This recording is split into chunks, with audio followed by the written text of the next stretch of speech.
ఈ ప్రపంచంలో దేనికి గ్యారంటీ లేదు, దానికి మాత్రమే ఉంది. మరణం తప్పదు ప్రతి ఒక్కరికి, నీకైనా నాకైనా, మనకంటే ముందు పోయిన వారికైనా మన తరువాత పోయే వారికైనా. మరణం తథ్యం. మరణం, death is the only guarantee in this world. దాన్ని మించిన గ్యారంటీ ఏది లేదు. కానీ దానికంటే బెటర్ గ్యారంటీ ఇంకొకటి ఉంది.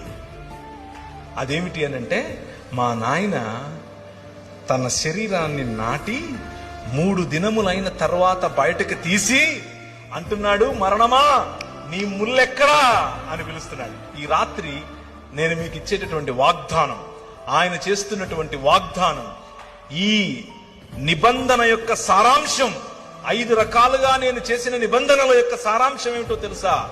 పునరుత్థానం, రూపాంతరము యొక్క చరమగీతం, పునరుత్థానం.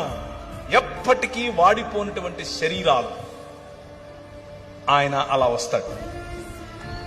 ఆయన్ను మీరు చూస్తారు, గుర్తుపడతారు, మాట్లాడతారు. You can touch him, you can touch me. మీరు నన్ను కూడా చూస్తారు. ఏ బట్టని తీసుకుని వచ్చాగా మా ఊరికి, నువ్వు పేరు ప్రవీణే కదా, you will ask me. I will say yes yes, నేను అవునవును, హే బాగున్నావా అని అడుగుతాను నేను మిమ్మల్ని. This is going to happen. That is the hope that we have.